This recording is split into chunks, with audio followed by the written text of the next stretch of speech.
Shalom, apa kabar?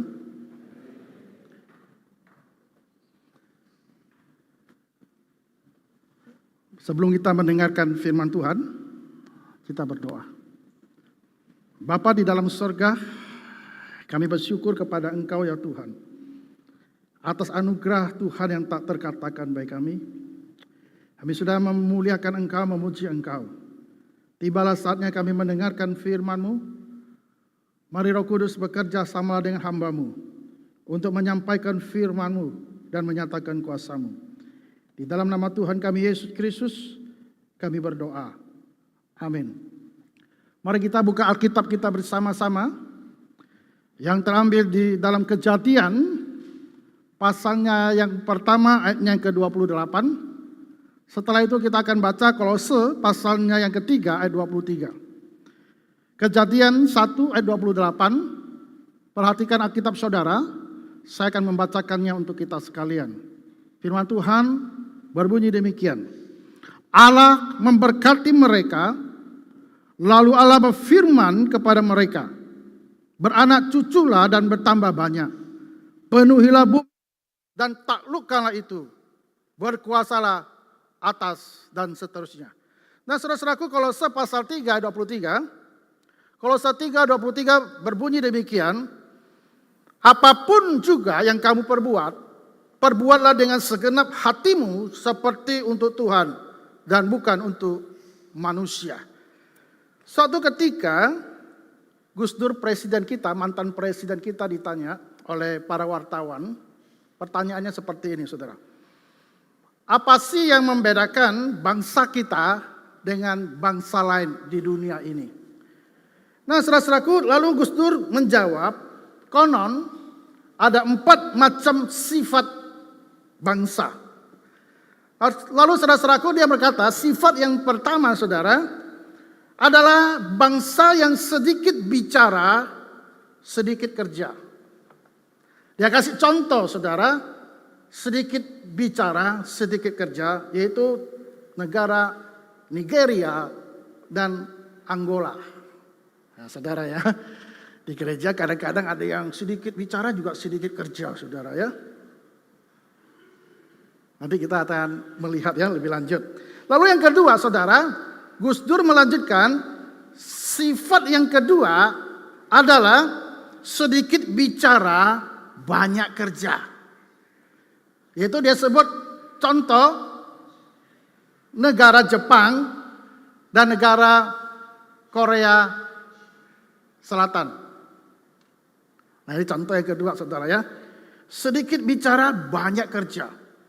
Kira-kira di gereja ini bagaimana saudara? Apakah penatuannya sedikit bicara tapi banyak kerja saudara? Apakah Bapak Ibu Saudara di sini sedikit bicara tapi kerjanya banyak?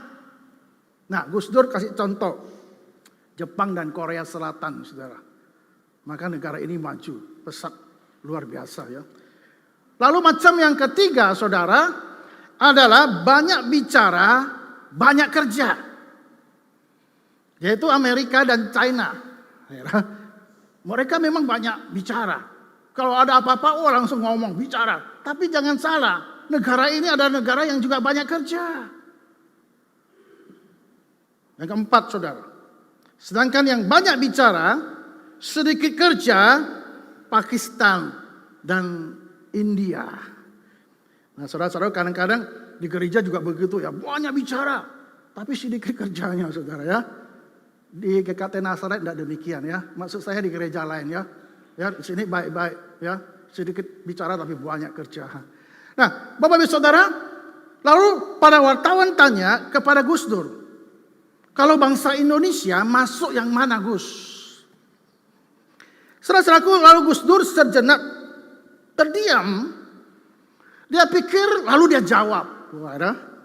Saudara-saudaraku, dia jawab, Indonesia tidak bisa dimasukkan di antara keempat macam bangsa itu. Loh kok bisa? Kenapa Gus? Tanya wartawan. Nah saudara-saudaraku, lalu Gus Dur jawab, karena di Indonesia antara yang dibicarakan dan yang dikerjakan itu beda.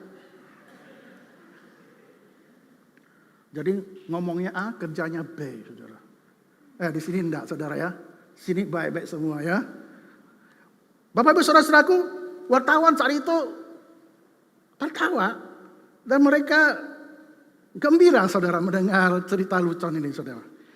Saudara-saudaraku yang dikasih dalam Tuhan Yesus Kristus, pertanyaannya bagi kita hari ini sebagai orang percaya, sebagai anak Allah, kita termasuk atau memiliki sifat yang mana di antara keempat sifat itu? Saudara-saudaraku, kalau kita perhatikan Alkitab, Alkitab memberikan perspektif yang kaya sekali tentang pekerjaan. Pekerjaan bukan hanya sekedar aktivitas sehari-hari, tetapi merupakan bagian penting dari identitas manusia yang diciptakan oleh Allah, yang segambar dan serupa dengan Allah.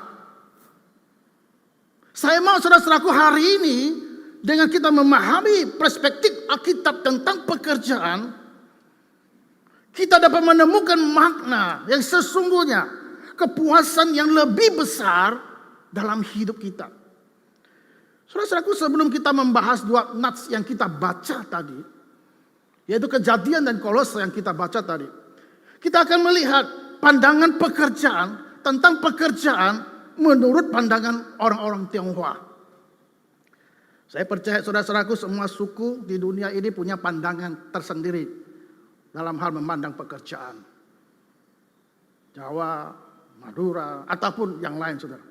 Tapi hari ini saya mau mengajak kita fokus kepada pandangan falsafah Tionghoa tentang pekerjaan. Saudara-saudaraku, bagi orang Tionghoa, pekerjaan itu lebih sekedar mencari nafkah. Saudara-saudaraku, falsafah Tionghoa menawarkan perspektif yang kaya, yang begitu mendalam tentang pekerjaan, yang melampaui semata-mata sebagai cara untuk mencari nafkah. Saudara-saudaraku, pekerjaan dalam pandangan filsafat Tionghoa adalah bagian yang sangat penting dari kehidupan manusia, khususnya bagi orang-orang Tionghoa.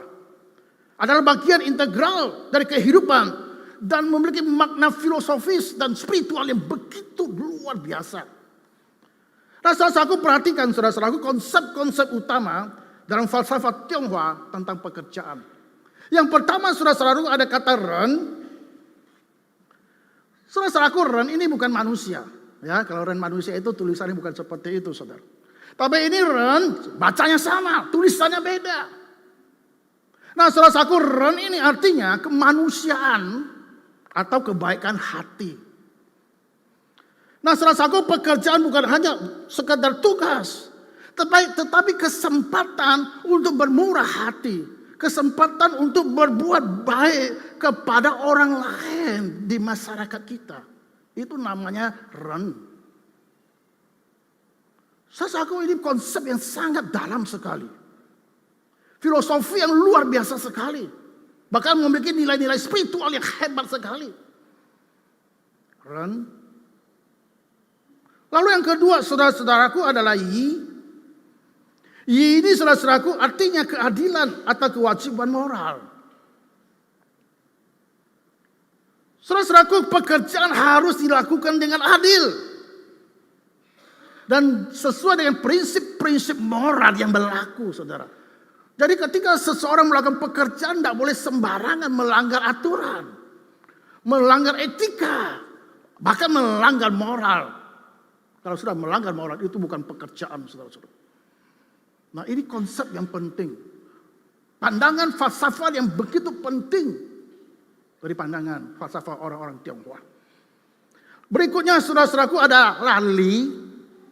Saudara-saudaraku, li itu artinya apa, saudara? Li ini artinya sopan santun dan tata kerama.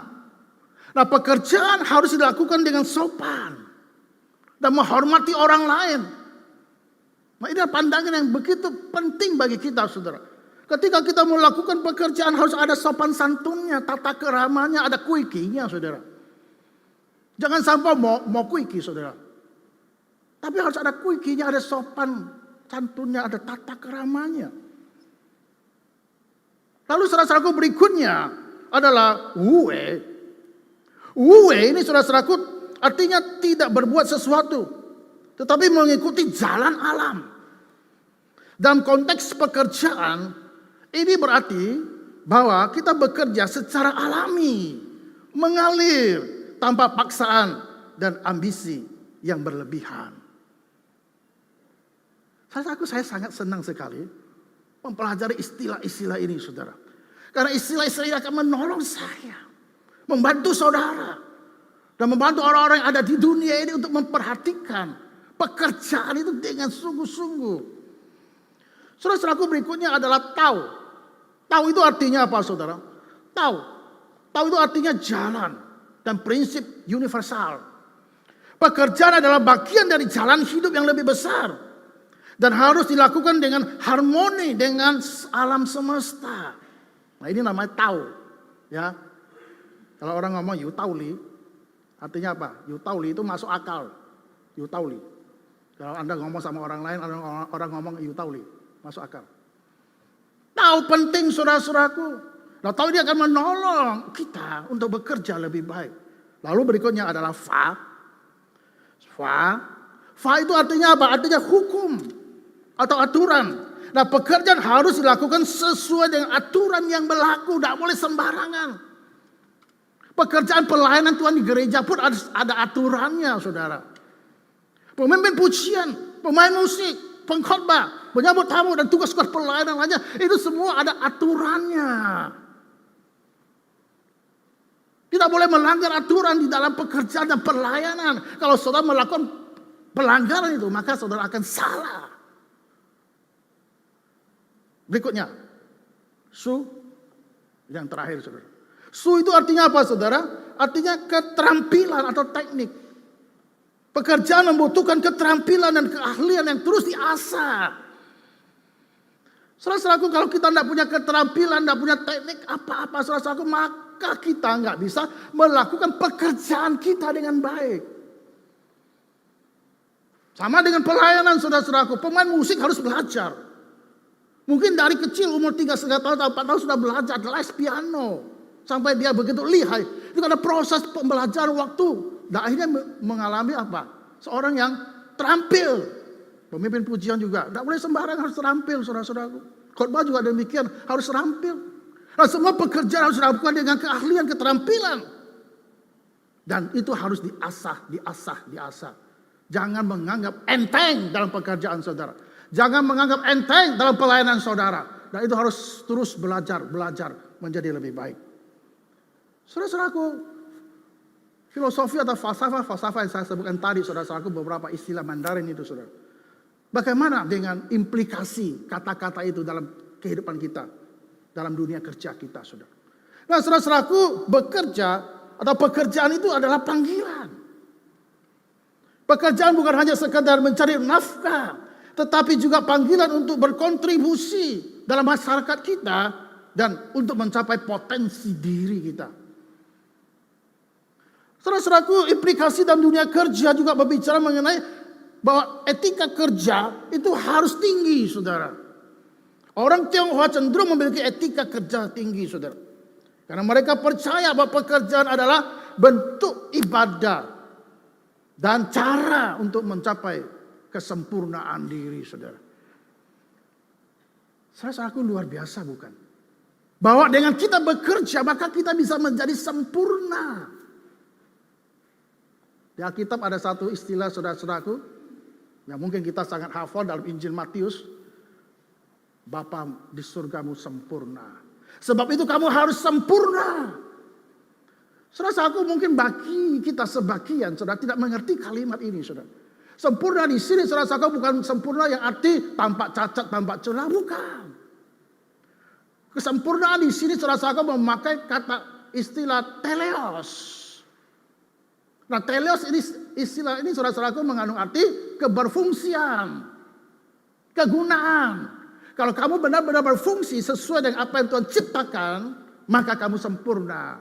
Nah, termasuk pekerjaan Tuhan yang Tuhan berikan kepada kita.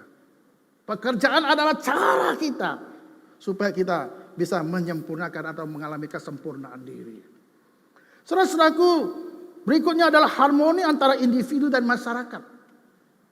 Pekerjaan harus dilakukan dengan cara yang harmonis dengan masyarakat dan lingkungan, saudara. Kalau saudara mengalami seperti ini, maka pekerjaan saudara, dimanapun saudara bekerja, itu akan mendatangkan apa? Sukacita, kedamaian, karena apa? Ada harmoni, ada keserasian. Di antara saudara sebagai laupan, sebagai bos dengan bawahanmu, atau saudara sebagai bawahan dengan laupan atau dengan bosmu, atau dengan teman-teman yang ada di dalam lingkungan pekerjaan saudara. Saudara-saudaraku, pentingnya belajar. Implikasinya baik kita saudara-saudara ketika kita mengerti falsafah Tionghoa tadi yang saya sebutkan tadi di atas, adalah pentingnya belajar sepanjang hayat. Orang Tionghoa itu percaya bahwa belajar itu adalah proses seumur hidup. Dan pekerjaan adalah salah satu cara terbaik untuk terus belajar dan berkembang. Belajar itu tanpa henti, saudara. Dalam istilah Mandarin, saudara, ada satu kalimat yang luar biasa, saudara, yaitu Hua Tao Lao Shui Tao Lao. Hua Tao Lao Shui Tao Lao. Artinya apa, saudara? Hidup sampai tua, belajar sampai tua. Saudara-saudaraku, mungkin hari ini Anda sudah tidak bekerja lagi, sudah pensiun, sudah退休. Tapi saudara-saudaraku, belajar itu harus terus. Karena apa? Kalau saudara berhenti belajar, saudara mati. Kalau saudara berhenti bertumbuh, saudara mati. Kalau saudara berhenti untuk ikut Tuhan, saudara mati. Sebab itu saudara-saudaraku, walaupun kita sudah bertambah umur kita, tapi saudara-saudaraku, saya beritahu, ren lao xin bu lao, ren ciong xin bu ciong. Ren lao xin bu lao itu artinya apa? Badan boleh tua, tapi jiwa harus muda. Kita boleh miskin, tapi karakter hati tidak boleh miskin. Nah, saudara-saudaraku, Hua Tao Lao, Shui Tao Lao itu artinya apa? Jangan pernah berhenti belajar. Dan pepatah ini mengingatkan kita bahwa tidak ada kata terlalu tua untuk mempelajari sesuatu. Saudara-saudaraku, mari kita terus bersemangat belajar. Saudara-saudaraku, saya tahu sebagian kita mungkin sudah matanya sudah agak susah ya melihat, mendengar, telinganya sudah agak susah mendengar, mungkin jalannya sudah agak lambat. Saya juga mengalami masalah di mata, saudara-saudaraku. Sebab itu kalau saya buka kitab Alkitab saudara yang bentuknya Alkitab, bentuknya buku, susah saya baca. Tulisannya terlalu kecil, mata saya sudah tidak bisa lihat dengan baik. Sebab itu saya butuh bantuan, misalnya iPad atau HP.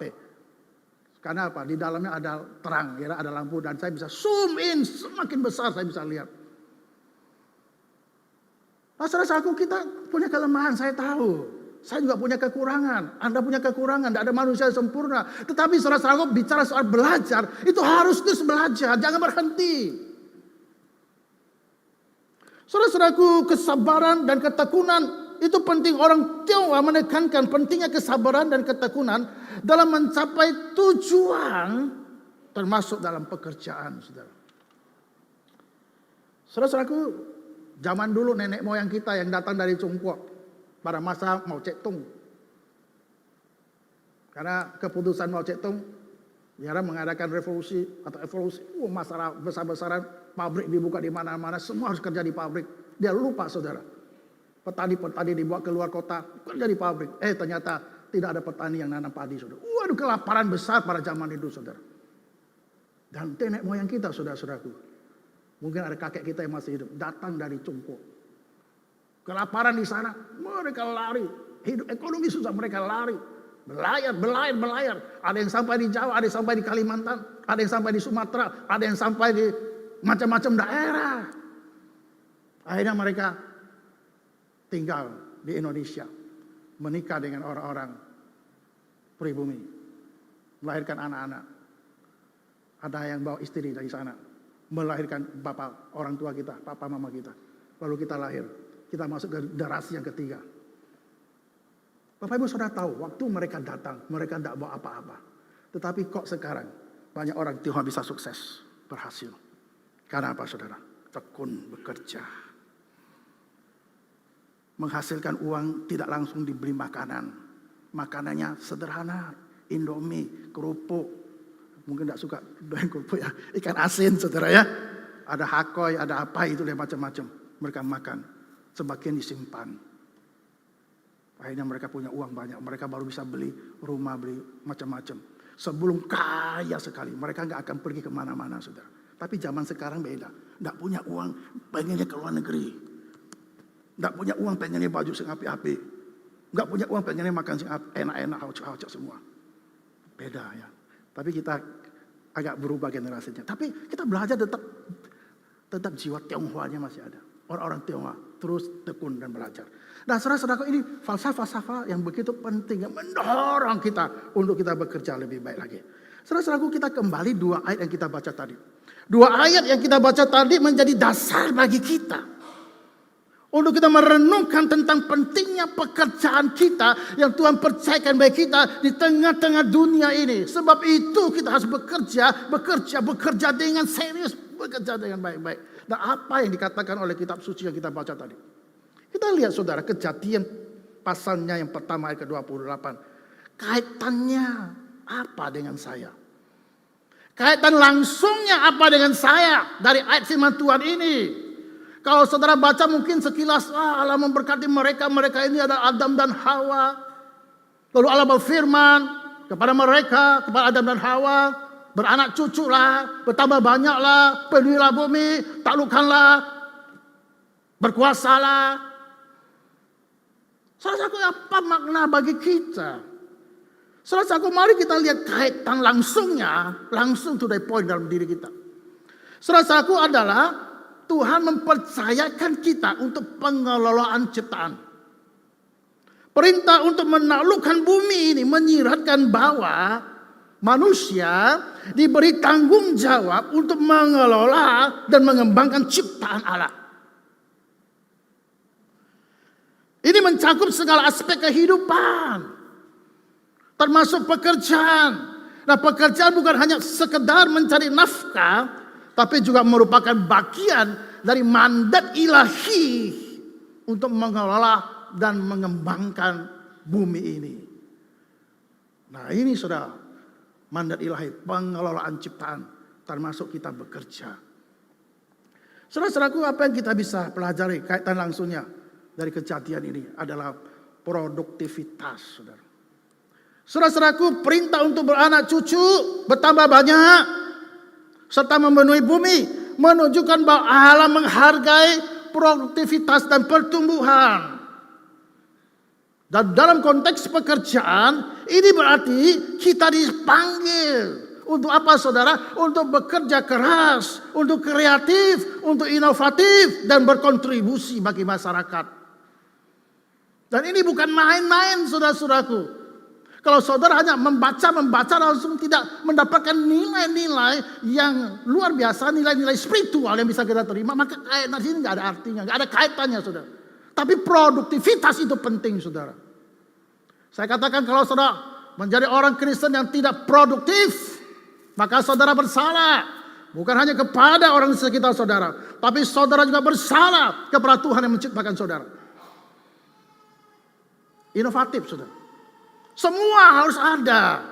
Pekerjaan di luar gereja dan di gereja. Semua harus produktif, harus kreatif, harus inovatif, saudara. Dan saudara harus punya kontribusi. Kontribusi itu bagi gereja saudara. Kalau kita tidak melakukan apa-apa, maka kita adalah orang yang perlu dikasihani, saudara.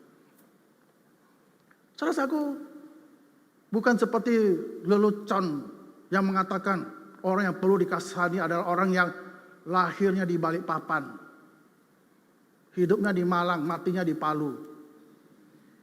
Bukan. Yang saya sebutkan itu 3 tadi, kalau Anda tahu, Anda tahu. Itu nama kota, saudara. Lahirnya di Balikpapan, sakno ya, di Balikpapan. Hidupnya di Malang, Solo, Malang. Matinya itu di Palu, Sulawesi Tengah, ya, betul ya. Bukan itu, saudara-saudara. Tapi orang yang perlu dikasihani, orang yang sangat malang di dunia ini adalah orang yang tidak melakukan apa-apa. Nah, selama hidup ini dia menjadi beban bagi orang lain. Saudara-saudaraku, produktivitas itu penting. Berikutnya, saudara. Saudara-saudaraku, kaitan langsungnya apa, saudara? Yaitu mengenai kemanusiaan dalam pekerjaan. Ayat ini juga menunjukkan bahwa pekerjaan bukan hanya tentang materi, tetapi berbicara tentang kemanusiaan. Ketika kita bekerja, kita tidak hanya menghasilkan produk atau jasa, tapi kita memberikan kontribusi bagi masyarakat, bagi dunia ini, saudara. Jangan berpikir kalau kita bekerja, pikirnya cuan. Udah cuan, cia. Makanya perutnya besar.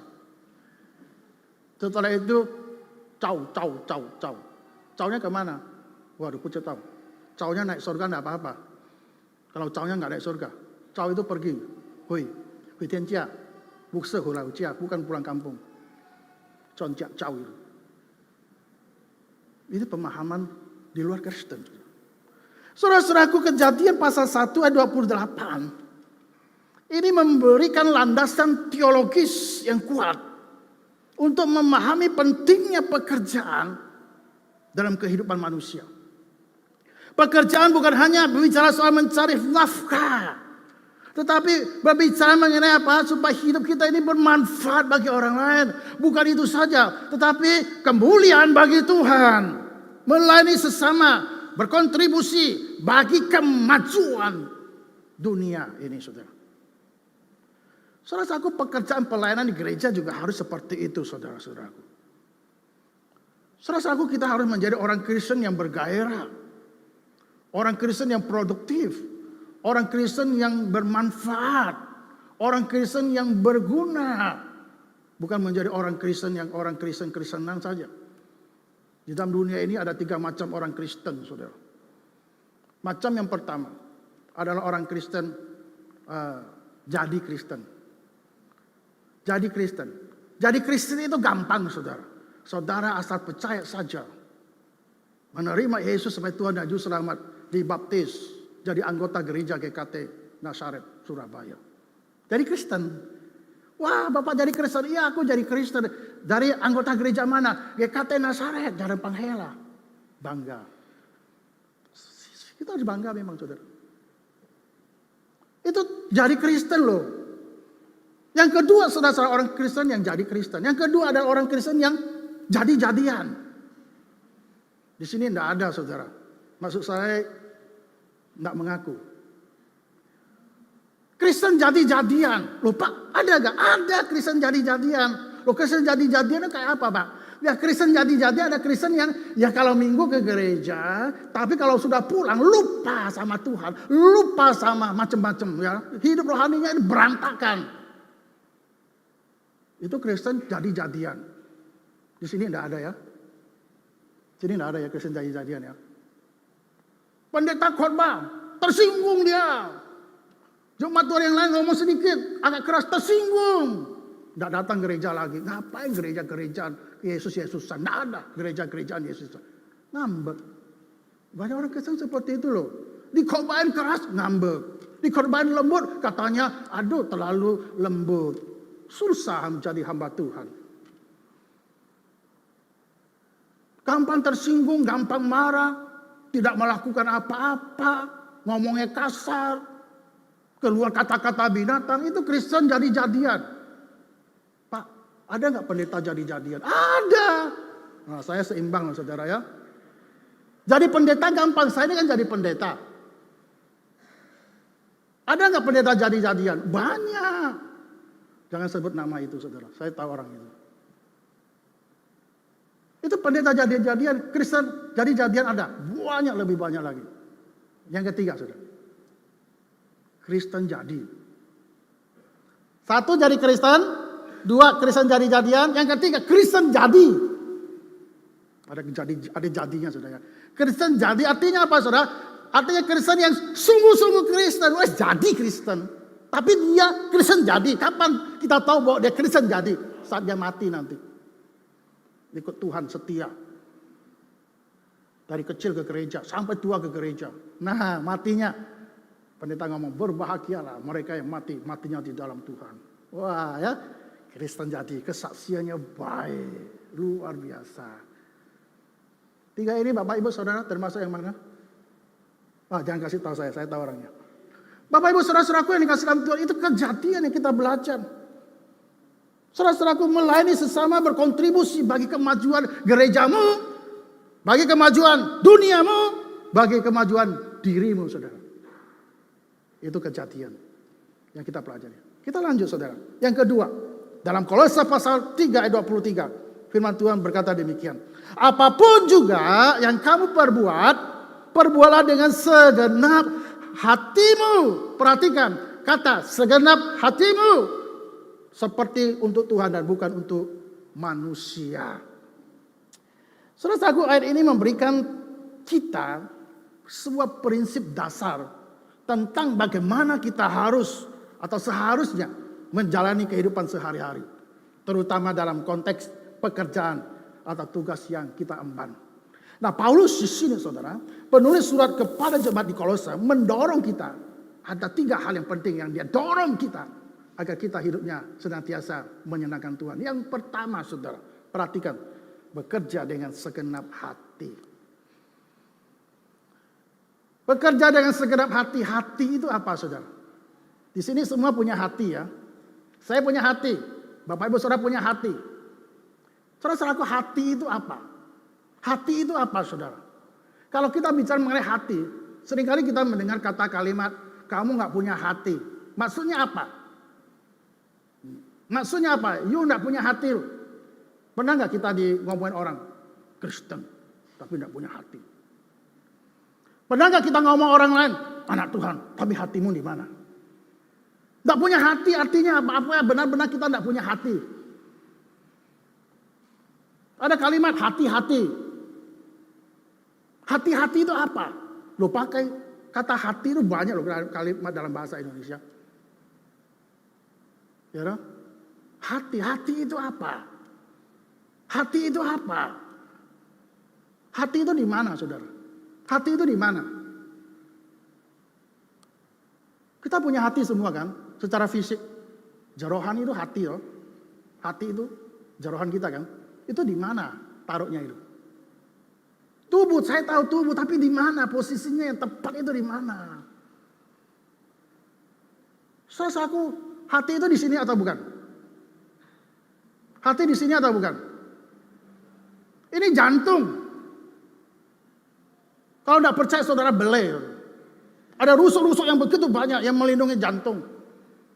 Saya punya istri dulu juga penyakit jantung, sakit jantung. Jantungnya bocor, saudara. Lalu operasi di Malaysia. Itu jantungnya harus diambil keluar. Rusuknya ini saudara-saudaraku yang membendungi jantung itu digergaji. Kalau dengar itu bulu kubis naik semua. Bulu kuduk naik semua, saudara. Saya tanya dokter, saya sampai heran. Kok bisa ya? Dokter di Pineng itu. Setelah operasi berjam-jam keluar di ICU, saya cari istri saya. Mana istri saya? Mana istri saya? Saya lihat semua kok jadi nenek-nenek semua. Nah, suster ngomong, itu loh istrimu pas di depan saya. Loh, ini istri saya. Tak lihat, tak cek, tak teliti. Oh iya benar. Saya takut pulang salah bawa istri. Loh, saya tanya suster, loh ini kok ada darah yang dimasukkan ke dalam tubuhnya, diinfus masuk darah. Darahnya siapa dokter? Kok enggak aku yang tanda tangan? Oh ini kan darahnya ibu sendiri katanya. Loh kok bisa? Saya dijelasin dokter detail soal jantung itu, saudara. Saya bersyukur akhirnya 2 minggu di Pinang kita bisa pulang. Ternyata di sini ini bukan hati, jantung. Hatinya di sini. Tetapi ketika kita ngomong hatiku sakit, itu artinya apa? Pernah sakit hati di sini, saudara? Enggak pernah ya, tapi suka kasih orang sakit hati. Buat orang sakit hati. Kalau buat sakit hati pendeta susah loh, saudara. Bikin sakit hati panatua juga susah. Apalagi bikin sakit hati Tuhan gitu ya. Hati, kenapa hati? Kalau kita ngomong, aduh, wasin tengah, aduh, pukulnya di sini. Kenapa bukan di sini? Wasin tengah. Ada yang pukulnya dompetnya wasin tengah. Itu lebih kacau. Kenapa kita ngomong wasin hanteng? Aduh, sakit hati. Pernah sakit hati, saudara? Enak mana? Sakit hati atau sakit gigi? Ayo nyanyi yuk. Saudara-saudaraku, sakit mana? Hati atau gigi, saudara? Apa artinya sakit hati? Apakah hatinya benar-benar sakit atau jantungnya sakit? Enggak. Sakit hati itu artinya apa? Seantero kehidupannya sakit. Pikirannya sakit, emosinya sakit, perasaannya sakit. Itu namanya sakit hati. Tapi kenapa sakit hati ada di sini ketika kita ngomong sakit hati? Karena hati itu pusat kehidupan. Maka yang dituju adalah di tengah-tengah tubuh kita. Karena tubuh kita jantung ada pusat kehidupan. Bapak ibu saudara-saudaraku, melayani Tuhan dengan segenap hati, artinya apa? Dengan segenap jiwa. Dengan segenap emosi kita. Dengan segenap perasaan kita. Dengan segenap kekuatan kita. Artinya melayani Tuhan dengan segenap hati. Bekerja dengan segenap hati. Kita tidak hanya sekedar melakukan pekerjaan, saudara. Tapi ketika kita melakukan pekerjaan, kita harus melakukannya dengan sepenuh jiwa kita.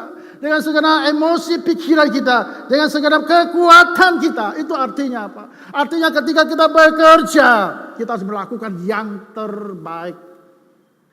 Yang best of the best. Bukan best of, tapi BOB. Best of the best. Saudara-saudara, ungkapan bekerja dengan segenap hati artinya apa, saudara? Artinya ketika kita bekerja itu harus melampaui sekedar tugas kita. Saudara-saudaraku, ini artinya apa? Ini artinya sebagai undangan kita untuk memberikan totalitas kita ketika kita bekerja. Bukan hanya bekerja mengerjakan tugas. Tapi kita benar-benar melibatkan diri kita secara utuh dalam proses pekerjaan itu, saudara. Itu namanya totalitas. Yang kedua, saudara, berhubungan hati dan pikiran. Dengan segenap hati itu berhubungan dengan apa? Hati dan pikiran. Kita harus menggabungkan logika dan emosi dalam setiap tindakan. Sehingga setiap pekerjaan tidak hanya efisien, tetapi juga bermakna. Lalu saudara, artinya apa? Artinya mengoptimalkan potensi, saudara. Mempergunakan semua kemampuan yang kita miliki, baik fisik maupun mental. Dan memberi hasil yang terbaik, itu artinya mengoptimalkan potensi. Bapak ibu saudara, saya beritahu bahwa Tuhan itu adil. Setiap manusia yang lahir di dunia ini, Tuhan sudah memperlengkapi manusia yang ada di muka bumi ini dengan kekuatan, dengan power yang luar biasa. 3 power. Ya, yang pertama, the power of the mind, otak.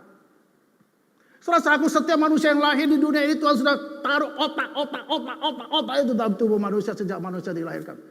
Untuk apa, saudara? Agar otak itu, saudara-saudara, dapat berfungsi sebagaimana baiknya, sebagaimana mestinya. Dan otak ini memiliki power, kuasa, sehingga kita bisa nantinya belajar. Sehingga nantinya kita bisa bekerja. Sehingga kita bisa makan. Itu perlu otak. Perlu otak. The power of the mind. Yang kedua, yaitu kekuatan spiritual of love.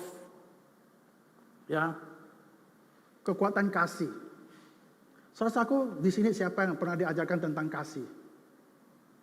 Di sekolah ada pelajaran tentang kasih? Nggak ada, saudara. Yang lagi ramai supaya tahun ini atau tahun depan kalau bisa belajar anak TK matematika. Tapi mereka lupa sebenarnya kasih nggak penting ya. Kurikulum belajar tentang kasih. Tapi pikir-pikir nggak perlu lah ya. Karena apa? Tuhan sudah menaruh the power of the love itu di dalam diri kita. Setiap manusia. Kenapa kita bisa mengasihi orang tua kita? Apakah kita diajarin? Kenapa kita bisa mengasihi anak kita? Apakah kita diajarin? Kenapa kita bisa mengasihi saudara-saudara kita? Apakah kita diajarin? Kenapa kita bisa mengasihi orang-orang di gereja kita? Apakah kita diajarin? Tidak. Karena Tuhan sudah taruh the power of the love itu dalam diri kita. Semua. Baik Kristen maupun tidak Kristen. Yang terakhir adalah the power of the faith. Iman. Itu sudah Tuhan taruh. Nah, iman kita kepada Kristus itu yang benar. Tapi ada orang yang beriman kepada yang bukan Kristus. Itu terserah mereka. Tapi iman kita kepada Kristus. Nah, itu Tuhan sudah taruh di dalam hati kita. Tuhan adil.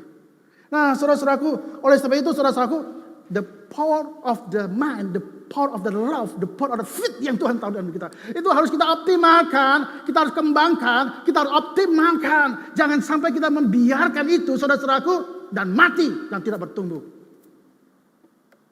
Saudara-saudaraku, kita harus menjadi lebih proaktif, saudara. Proaktif.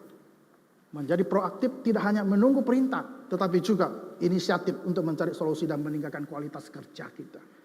Jadi saudara-saudaraku yang dikasih dalam Tuhan Yesus Kristus, potensi harus kita kembangkan.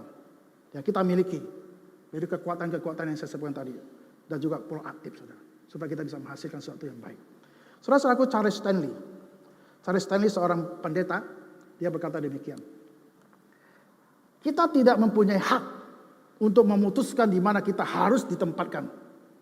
Atau untuk mempunyai pemikiran sebelum tentang apa yang Tuhan persiapkan untuk kita lakukan. Tuhan merancang segalanya. Dan dimanapun Dia menempatkan kita, tujuan utama kita seharusnya adalah mencurahkan hidup kita dengan pengabdian sepenuh hati kepadanya dalam pekerjaan tersebut. Dia kutip ayat firman Tuhan, Pengkhotbah 9:10. Segala sesuatu yang dijumpai tanganmu untuk dikerjakan, kerjakan itu dengan sekuat tenaga. Saudara-saudaraku, luar biasa bukan? Mengapa penting bekerja dengan segenap hati, saudara? Why? Bekerja dengan segenap hati penting. Kenapa? Hati kita akan dipuaskan. Ada kepuasan pribadi, saudara-saudaraku. Kita akan merasa bangga atas hasil pekerjaan yang berkualitas yang kita kerjakan. Bukan kerjaan yang asal-asalan, tapi pekerjaan yang berkualitas, yang bermakna, yang bermanfaat. Saudara-saudaraku, mengapa penting bekerja dengan segenap hati? Karena apa? Karena akan meningkatkan produktivitas. Fokus dan semangat yang tinggi akan meningkatkan kerja yang lebih mantap lagi, saudara. Dan kenapa bekerja dengan segenap hati itu penting? Karena akan menciptakan hubungan interpersonal yang lebih baik. Kerja sama tim akan solid dan saling mendukung, saudara. Kenapa bekerja atau bekerja dengan segenap hati itu penting? Karena apa?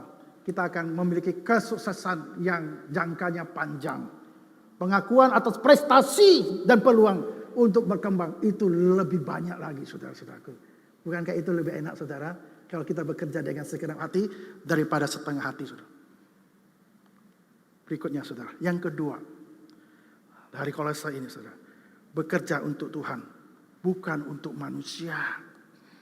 Fokus utama kita bukanlah pada pujian atau pengakuan dari manusia, melainkan kepuasan Tuhan. Kita bekerja seolah-olah kita sedang melayani Tuhan secara langsung. Saudara, saya bicara mengenai pekerjaan pelayanan di gereja juga seperti itu, saudara. Saudara, ketika kita bekerja, ketika kita melayani di gereja, saudara, kepuasannya itu bukan untuk pendetanya, bukan untuk gembalanya, bukan untuk penatuannya, bukan untuk jemaatnya, bukan untuk sinodenya, tapi untuk kepuasan Tuhan. Saudara-saudaraku, mari kita belajar. Kita bekerja seolah-olah kita melayani Tuhan secara langsung. Saudara-saudaraku, mari kita perhatikan, fokus utamanya adalah kepuasan untuk Tuhan. Banyak orang ke gereja mengira bahwa dia datang ke gereja supaya dia dipuaskan, saudara. Salah, saudara. Saudara datang ke gereja itu artinya apa, saudara? Supaya saudara memuaskan Tuhan. Tuhan yang dipuaskan, bukan saudara. Kalau saudara datang memiliki tujuan supaya dipuaskan, kalau ada orang yang datang bersalaman dengan kamu, nggak nyapa dengan kamu akan kecewa. Pendeta itu kok enggak salaman dengan saya ya. Waduh, berarti pendeta ini enggak perhatikan saya. Mulai menggerutu di rumah sampai mau tidur masih ngomel. Kalau saudara ikut Tuhan, saudara melayani Tuhan untuk kepuasan Tuhan itu beda. Walaupun enggak ada orang ngomong seshe ya. Enggak ada orang ngomong, wah gimana ya. Dipuji dan diucapkan terima kasih. Tetap nyaman, tetap santai.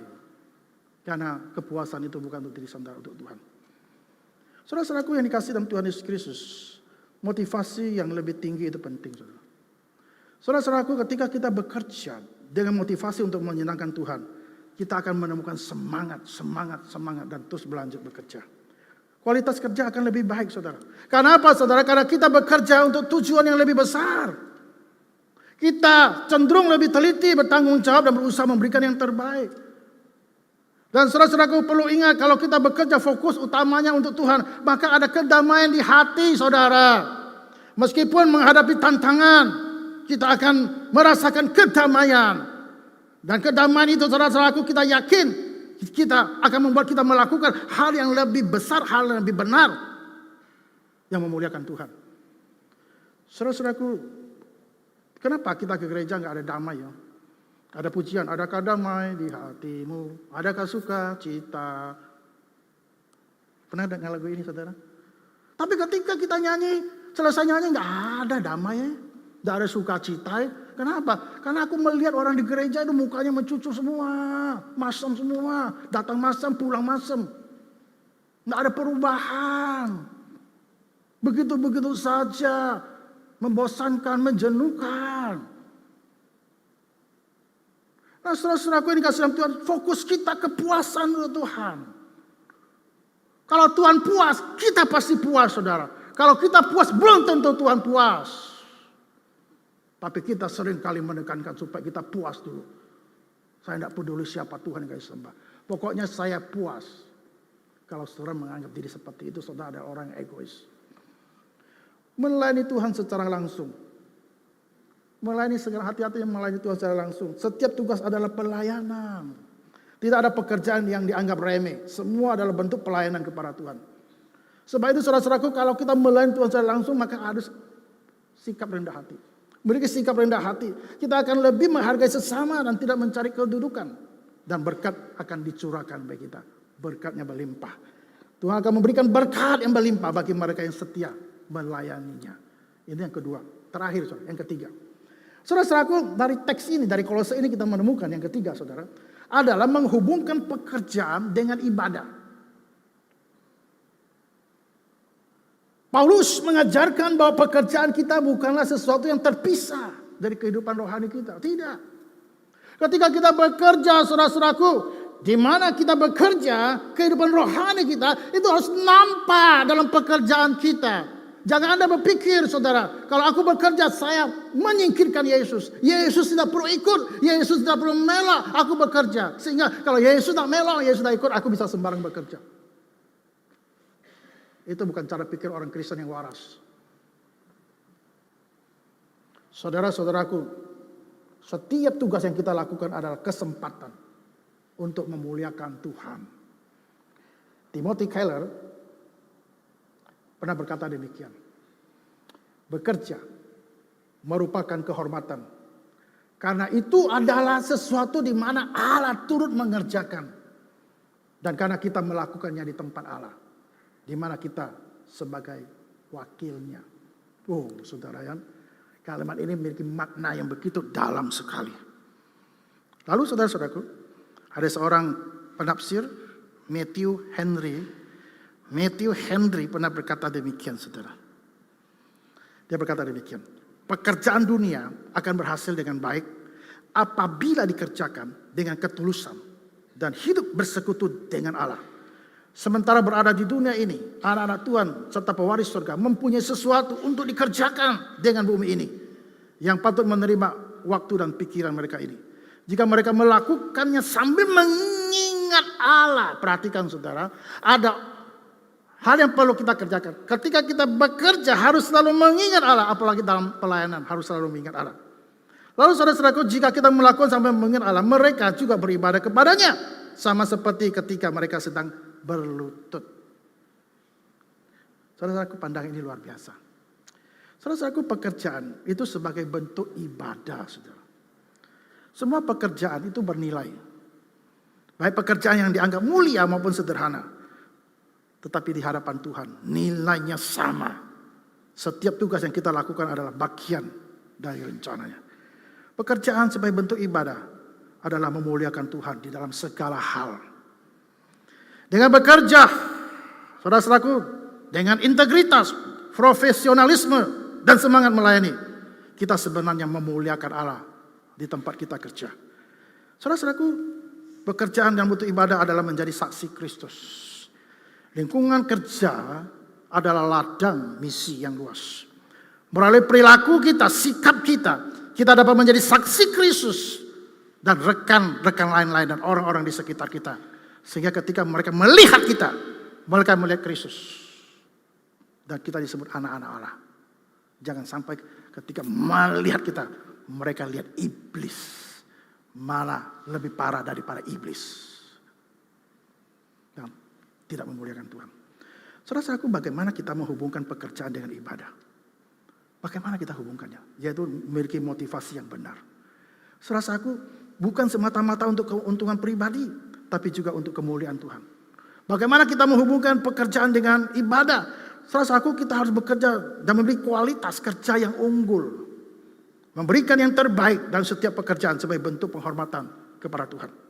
Bagaimana menghubungkan pekerjaan dengan ibadah, saudara? Kita harus memiliki sikap yang rendah hati. Tidak boleh sombong, tidak boleh meninggikan diri. Tetapi mengakui bahwa segala kemampuan saudara, segala keberhasilan saudara, kesuksesan saudara, itu adalah datangnya dari Tuhan. Saya punya jemaat, saudara. Kebetulan jemaat ini punya tambak udang di daerah timur sana, saudara. Dan ini tambak udang, sahamnya ini dari beberapa saudara-saudaranya. Dari adiknya, dari cecenya, ikut saham. Suatu hari saudara-saudara, puji Tuhan, udangnya berhasil, panen. Nah, sebagai hamba Tuhan, kalau jemaat punya tambak udang, ya bersyukur kadang-kadang dapat udang juga ya. Kan secu ya. Ya, di sini juga begitu ya. Nah, saudara-saudaraku, suatu hari mereka bagi hasil. Ya, cuannya berapa? Berapa M? Wah, bagi hasil. Dibagi. Wah, tapi puji Tuhan, hampir rata-rata ingat Tuhan semua. Ya, kecuali yang bagi nanti. Saya akan cerita. Cece-cecenya adiknya ingat Tuhan. Fungsian ke Ciawi. Nah, suatu hari mereka makan, kumpul-kumpul makan, ciak-ciakan. Orang Tionghoa kan begitu. Ya, cuan, ciak loh. Semua kan harus ciak nih loh. Betul enggak? Di sini kalau bicara ciak semua senang sekali ya. Nanti pulang ada ciak enggak? Nah, kalau nggak ada, makan ciak di rumah masing-masing. Ciak, makan pesta. Wah, sudah dapat cuan enak ya. Santai luar biasa ya. Nah, waktu mereka sedang ciak, saya percaya nggak pakai doa juga ya. Karena yang mimpin ini Kristen, tapi Kristen yang tadi nomor 2 itu. Nah, saudara-saudaraku, cecenya paling besar ngomong. Ya, berdiri dia ngomong. Kan seju, ya. Tuhan pelihara kita. Sehingga kita boleh sukses, kita boleh berhasil udangnya, kita semua dapat cuan. Waktu cecenya ngomong itu, adiknya yang bekerja ya, yang di lapangan itu, dia marah sudah. Dia bilang, kamu ngomong kanseju, kau nggak ngomong sama kansewo katanya. Loh, kanseju sama kansewo itu beda loh. Aku yang kerja, kalian duduk-duduk hanya saham cianya, tapi aku bekerja loh. Bangun pagi-pagi, tidur malam-malam, kadang-kadang bisa jatuh ke kolam, ke tambak. Sampai aku hitam begitu, jemur. Nah, sekarang berhasil bagi uang, bagi cuan, kamu bilang kanseju bukan kansewo. Marah dia. Orang Kristen ini tidak boleh dicontohi seperti ini ya. Jangan dicontohi, ini hanya cerita. Tapi ini fakta. Jadi saudara-saudaraku yang dikasih dalam Tuhan Yesus Kristus, ingat. Harus rendah hati kalau kita sukses, kalau kita berhasil. Kita harus mengakui bahwa segala keberhasilan kita, kemampuan kita, itu datangnya itu dari Sakti. Dari Tuhan. Siapapun kita, sehebat apapun kita. Gelar apapun kita, reputasi apapun yang kita miliki. Kekayaan apapun yang kita dapatkan. Ingat, Xianpu Chong Sakti Lai. Saudaraku, rendah hati. Saudara-saudaraku, bagaimana kita membangun hubungan pekerjaan dan ibadah? Akan membangun hubungan yang baik. Dengan rekan, yang atasan, dengan bawahan sebagai bentuk kasih yang diperintahkan Tuhan. Dan menjadi berkat. Apa? Karena kita menggunakan talenta, kemampuan yang kita miliki untuk membantu orang lain. Berikutnya saudara, mengapa ayat Kolose ini penting saudara? Karena apa? Karena akan menolong kita untuk mengubah perspektif kita. Ayat ini mengubah cara memandang pekerjaan. Bukan hanya mencari nafkah, tapi pekerjaan menjadi sarana untuk melayani Tuhan dan menyempurnakan karakter saudara. Hari ini banyak orang Kristen ini karakternya amburadul. Loh, kok bisa Pak? Iya, Bapak Ibu Saudara tahu nggak? Ada namanya gereja setan, The Satanic Church. Tahu? Nggak tahu ya. Tapi ada. Dulu di Manado banyak. Tapi sekarang masih ada sembunyi-sembunyian. Surabaya kapan dulu ada? Masih ada nggak? Mungkin masih ada, sembunyi-sembunyian semua. Bapak Ibu Saudara tahu, pendiri gereja setan ini namanya Anton Sados LaVey. Dia mendirikan gereja setan di Amerika, di San Francisco pada tahun 1969. Nah, asal muasalnya saudara-saudaraku, ya dia tulis kesaksiannya di mukadimah dari kitab The Satanic Bible-nya, ya, di halaman depan. Dia mengaku, dia mengisahkan ceritanya kenapa dia mendirikan gereja setan. Ternyata saudara, LaVey sebelum mendirikan gereja setan, dia adalah pemain musik di gereja.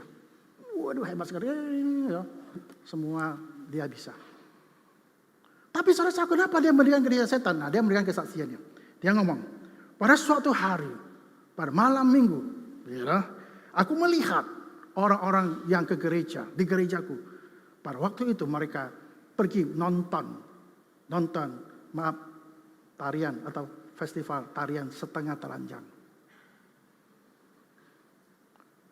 Lalu setelah itu, minggu mereka datang beribadah di gereja. Dan bapak-bapak yang datang beribadah di gereja bersama istri dan anak-anaknya mengaku dosa mereka. Karena sebelumnya mereka sudah menonton tarian setengah telanjang. Saudara-saudaraku, LaVey ngomong, minggu berikutnya pada hari Sabtu saya melihat mereka itu kembali lagi nonton tarian setengah telanjang di festival tersebut.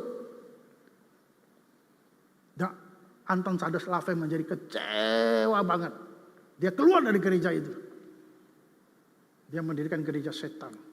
Dia mengatakan bahwa dia akan menciptakan satu gereja yang dimana gereja itu ada gereja yang tampak kemunafikan. Akhirnya bentuklah gereja baru. Gereja setan namanya. Saudara, aku salah gak saya kalau ngomong bahwa orang Kristen ikut berperan secara pasif dalam mendirikan gereja setan? Tentu tidak salah, saudara. Karena kelakuan orang Kristen itu kelakuan yang gak kena amburadul. Sehingga membuat orang kecewa. Saudara-saudaraku, kita harus belajar. Minta ampun. Kita harus berdoa. Agar melalui semua kejadian. Dalam hal bekerja dan apapun. Tuhan menyempurnakan karakter kita. Berikutnya. Mengapa ini penting, saudara? Karena memberikan makna pada hidup kita. Dengan melihat pekerjaan kita sebagai bagian dari rencana Tuhan. Kita menemukan makna dan tujuan yang lebih besar dalam hidup kita. Saudara-saudaraku akan segera berakhir. Kita melihat implikasinya dalam kehidupan kita sehari-hari dalam Kolose ini, saudara. Salah satu yaitu sikap kerja. Sikap kerja kita harus memiliki sikap kerja yang positif, bertanggung jawab dan disiplin. Lalu ada kualitas hasil kerja. Karena sikapnya bagus, kita harus berusaha menghasilkan pekerjaan yang berkualitas tinggi dan sesuai dengan standar yang ditetapkan. Dan kita akan memiliki hubungan yang baik dengan rekan kerja. Kita harus membangun hubungan yang baik dengan rekan kerja berdasarkan kasih dan saling menghormati. Dan apa yang terjadi, saudara? Ada integritas. Kita harus jujur dan bertanggung jawab dalam segala hal yang kita lakukan. Saudara-saudaraku, ini adalah hal yang penting yang perlu kita pelajari. Saudara-saudaraku, mengapa ayat ini penting? Mengubah perspektif, ya. 3M yang saya sebut tadi, ya. 3M. Meningkatkan kualitas kerja dan memberikan makna pada hidup. Saudara-saudaraku yang dikasih dalam Tuhan Yesus Kristus, kesimpulan atau penutup dari perenungan kita pada pagi hari ini. Saudara-saudaraku perhatikan, Kejadian 1 ayat 28, ingat terus. Kolose pasal 3 ayat 23, ingat terus saudara. Adalah bagian atau ajakan bagi kita untuk hidup dengan tujuan dan makna yang lebih besar. Dengan bekerja, dengan segenap hati untuk Tuhan, kita tidak hanya membawa berkat bagi diri sendiri, tapi bagi berkat bagi orang-orang di sekitar kita. Saudara-saudaraku, Hunton Mather, teolog pendeta Inggris, ya, dia berkata demikian. Seorang Kristen harus mampu memberikan pertanggungjawaban yang baik. Bukan hanya apakah bentuk pekerjaannya, tetapi juga bagaimanakah dirinya di dalam melaksanakan pekerjaannya. Tidaklah cukup bagi seorang Kristen untuk hanya sekedar memiliki sebuah pekerjaan saja. Tetapi juga dia harus memiliki bagaimana mengkristenkan pekerjaan yang dimilikinya tersebut. Saudara mungkin baru dengar apa itu mengkristenkan pekerjaan, saudara.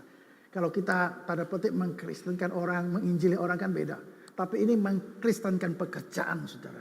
Saudara-saudara, ini kalimat yang begitu dalam sekali. Saudara-saudara, artinya apa? Kita harus bertanggung jawab atas segala pekerjaan yang Tuhan percayakan bagi kita. Baik di dalam rumah tangga saudara maupun di luar rumah tangga saudara. Saudara bekerja dimanapun. Saudara ingat, bekerja bukan hanya sekedar cari nafkah, cari cuan, cari cian. Bukan. Tapi adalah untuk memuaskan Tuhan. Saudara-saudaraku, terakhir. Ada kata bijak Tionghoa. Ya, ada kata bijak Tionghoa yang bunyinya seperti ini. Kan yihang, ai yihang. Ya, atau bisa dibaca kan ising, ai ising, ya, sama artinya. Nah, saudara-saudaraku, artinya apa? Artinya cintai pekerjaan apapun yang Anda lakukan. Cintai pekerjaan Anda, apapun yang Anda lakukan. Karena jika Anda mencintai pekerjaan Anda tidak hanya akan melakukannya dengan baik, tapi Anda akan menikmatinya. Anda menikmati, Tuhan dipuaskan. Mari kita tundukkan kepala, kita berdoa. Semua tundukkan kepala.